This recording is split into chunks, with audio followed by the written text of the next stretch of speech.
name, image, and likeness is not really name, image, and likeness. Was after we made it to the Final Four, the very first time I met with the players, 8 of them decided they were going to put their name in the portal. Imagine he hops from a Final Four team to Florida State, and then he gets nothing. These NIL deals just keep getting worse and worse. I'm not sure if it's the deals or if it's the coaches or it's the schools. A lot of people need a lot of blame, but the problem is a lot of kids and a lot of 18 to 20-year-old young adults are starting to really get the negative ends of it. So today we're going to talk about a few things. First, we're going to listen to Nick Saban talk about NIL deals because he's always the Nostradamus, goddamn predicting everything when it comes to NIL deals. And then we're going to go and talk about actually on the basketball end. I know there's a football channel, but the NIL deals seem to be going crazier on the basketball end too. You got Mr. Jim Laranga from Miami. I'll probably butcher your name. I apologize. He just recently stepped down and he kind of addressed some things with NIL deals. And then now you have a Florida State, former Florida State basketball head coach being sued for his supposed NIL contributions that didn't get paid out to players. That rings a bell because we heard something about Mr. Matthew Sluka having a similar situation. So we're gonna get an update on him too at the end and then go from there, man. I really appreciate y'all watching these videos. If you're enjoying them, man, hit that like video if you like it. Dislike if you don't like it. Subscribe if you enjoy college football. And let's get right into this interview with Nick Saban. Gene Smith, the AD at Ohio State, went before the Small Business Committee in the House and talking about guardrails for NIL, and he dropped a little nugget about prospects wanting $5,000 to come just to make a visit. And I wondered if you'd been approached by any prospects for things like that, and if so, how you'd handle that. Not that I know of. So I don't know of anybody that has asked us, for that. But look, name, image, and likeness is not really name, image, and likeness. I mean, I think we all understand what it's become and what we allowed it to become. And I said long ago and got very criticized for, is this what we want college football to become? So it's becoming what it's becoming. And that's okay. I mean, we'll just adapt and do what we have to do to be able to compete, whatever the circumstances are. So do I think that it would be judicious to have some guardrails on some things? I think you can figure that one out just as well as anybody else. All right, thank you. And he's been preaching it, and I think the reason why this is so important to bring up at a time like this, before we even get into all these other crazy situations, is the fact that, again, I called Nick Saban wrong. I called him dumb. I called him an old fogey. I said, you're wrong. But here's the crazy thing. Deion Sanders has been saying the same thing. Dan Lanning has been saying the same thing.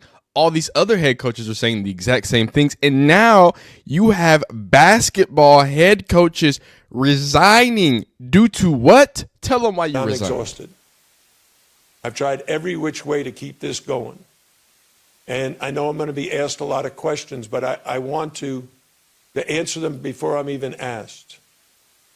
What shocked me beyond belief was after we made it to the Final Four, just 18 months ago, the very first time I met with the players, 8 of them decided they were going to put their name in the portal and leave. I said, don't you like it yet? No, I love it. I love Miami. It's great. But the opportunity to make money someplace else created a situation that you have to begin to ask yourself as a coach, what is this all about? I personally, I don't like, okay, that's a crazy thumbnail. Let's just scoot over here. Sorry about it. I personally am not a fan of the idea that, what is this about? Like, that's why I didn't like what Nick Saban was said, because like, why are we pretending like it's always been about making money? Like that's why they're there. That's why they keep jumping to make money, because they're there to make money. So I'm not gonna buy this idea. I get that some players, there's a lot of players who do get a lot of beneficial things just for collegiate sports and things like that, but we're not gonna sit here and say everybody wouldn't, or at least most people wouldn't want to be getting paid to be doing that. So Let's not pretend that it's just some new thing that people want money. No, they've always wanted money. They just wanted to get to the other side. Now we're taking the middleman out. But the problem with taking the middleman out, if you have a small businesses, now you can start getting messed up on them prices, right? And there's a reason why you buy from ramen. There's a reason why you don't always buy straight from the supplier, because the supplier can, he could hit you with one of them over the head prices if you don't know what's happening. But in all seriousness, I think what's happening now is that again, there are people getting influenced. Like Deion Sanders has talked about it. He's talking about Nick Saban's talking about that. There are some players that are of that ilk, of that mold of, hey, I just like playing sports. I wanted to get a free education. Let's play some sports. Let's get into a team. But when somebody, and you're 19 years old, and someone says, hey, here's $100,000 to do something that you would do anyway. What? Like how, if you've ever been 18 to 20 something years old, I've done that once.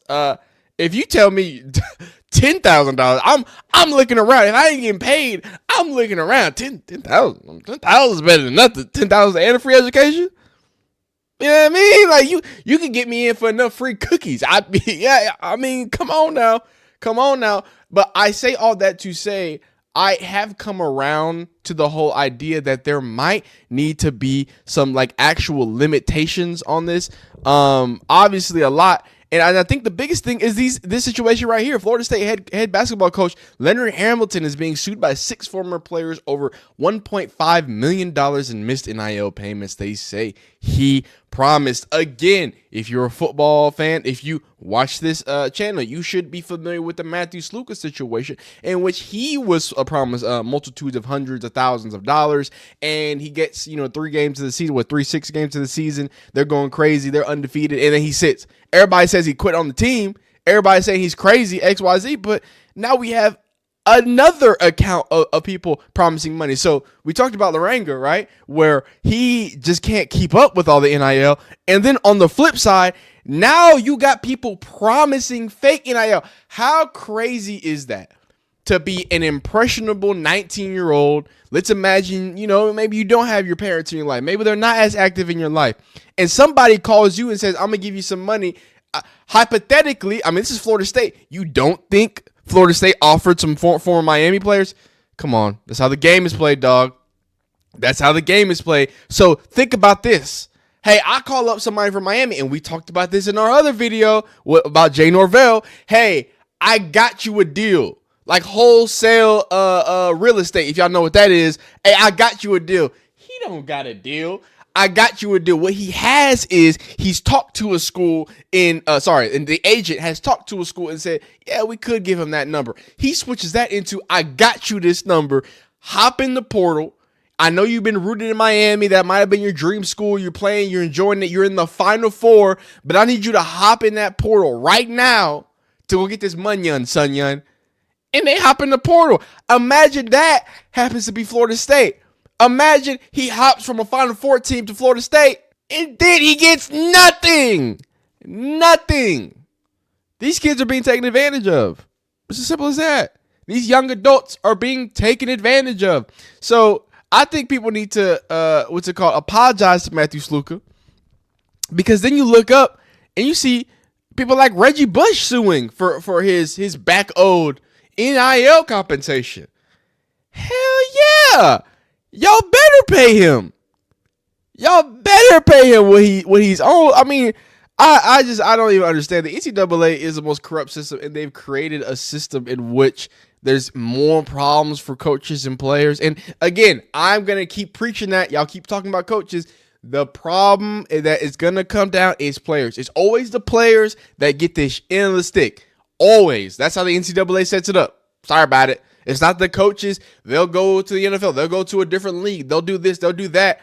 They're not going to be that affected. It's going to be how these new guidelines in NIL mess up the future NIL earnings, how past NIL earnings, how they NCAA might come in and put a suit out against that. What if the NCAA comes back against these collectives and makes retrospective rules and starts trying to take away money from these third stringers who got NIL deals? Dog, it's going to get nasty. It's nasty because, like we talked about at the beginning, like Nick Saban talked about at the beginning, we're talking about, well, maybe we should get guide rails. the fact that y'all are talking about getting guide rails and not just having them before allowing Pandora's box to be open with is why we're in the situation that we're in. So I hope Reggie Bush gets his money. Update, Matthew Sluka, not much of an update. Big thing is that he has been crystal balled, at least from On3, I believe, over to Memphis. I don't think it's official. I don't think he signed. The dead period is going to reopen for the transfer portal. So there are still some people sitting and chilling in the transfer portal. So we'll take a peek at that and kind of the overall who all is doing what. But I just want to kind of take the time to watch this video because, you know, a lot of things were painted of Matthew Sluka, and a lot of things were said about Matthew Sluka. And I know he hasn't gotten to the point of suing, which that's the crazy part. He has not sued anybody. You know, there's been multiple accounts of NIL suits, and I just showed you the other one that just happened recently.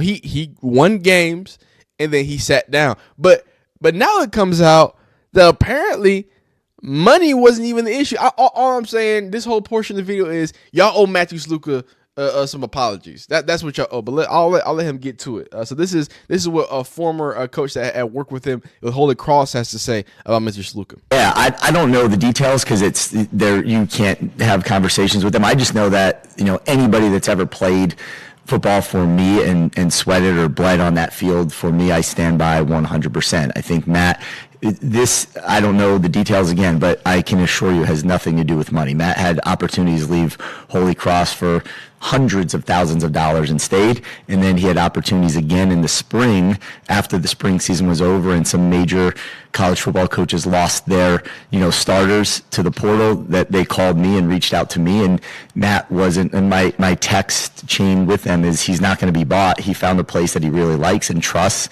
and believes in him, and he believes in them, and he's not probably going to move off it. And he had offers for 550 and 600s and 350s, and he wasn't moving off of that because he gave his word. Whatever happened there, I can't necessarily speak to, but I can assure you that has nothing to do with, you know, money. Maybe trust and word and things of that nature it has to do with, but he's not a guy that could be bought. He's not. Whoa, I'm sorry. Though, first off, this audio sounds terrible. I apologize to your ears. Second off, God dang, I mean, I know we talk about how crazy these numbers are. $500,300,000 for a Holy Cross. And look, Matthew Sluka is nice. He can slide. He's good. He was a dog at Holy Trinity. Listen, don't get that mixed up. I am just talking about, it's not about him. It's about how much money is out there and how much money people are willing to throw around. Because, again, you trickle down economics, right? If Matthew Sluka is getting that, you got to think about who the top dogs are getting. And then you got to think about how these coaches have to pay backups, dog. Like, you're going to have to pay backup. This is the National Football League now.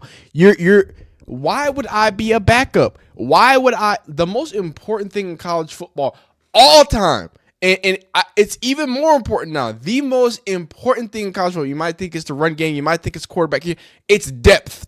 Depth is more important in college football than the NFL, because NFL, you know, those are elites of elites. One dude can really take over the game. Not so much. It's possible because of the difference in talent, but it's a lot harder with an 18 to 22-year-old body that's not really built to last yet, right? But if you have a few of them things, right? If you have a few running backs and a few even quarterbacks, if you have a few wide receivers that you can cycle in, I just think that is the most important thing. And now it's even more scarce because you can't build Alabamas anymore. You can't have rows and rows and rows of 5-star like Sharks got rows of teeth like Nick Saban used to do, because now you got to pay your backups. How much money do you got to pay your backup? Sorry, we're going off on a tangent here, but this is just the firsthand account that I just don't ever come at me and say it's the kids' fault for this craziness. It is the NCAA's fault for this craziness. So Loranga gets to step down. He gets to do his thing, his thug diesel. Crazy stories coming out. You have this crazy failed FSU thing, and obviously this just came out. More details are coming. Like, as I'm recording this, is December 30th, like 9 a.m. So as more details come out, they'll come out. I just kind of use this as the supporting role. But a whole lot of craziness, man. Y'all get down in the comments. Y'all let me know how y'all feel about NIL, pros, cons, negatives, how to fix it. Leave a like this video if you like it, dislike if you don't like it. If you enjoy college football content, NIL, so transfer portal things, everything else in between, man, hit that subscribe button, and we'll see you next time. Bye.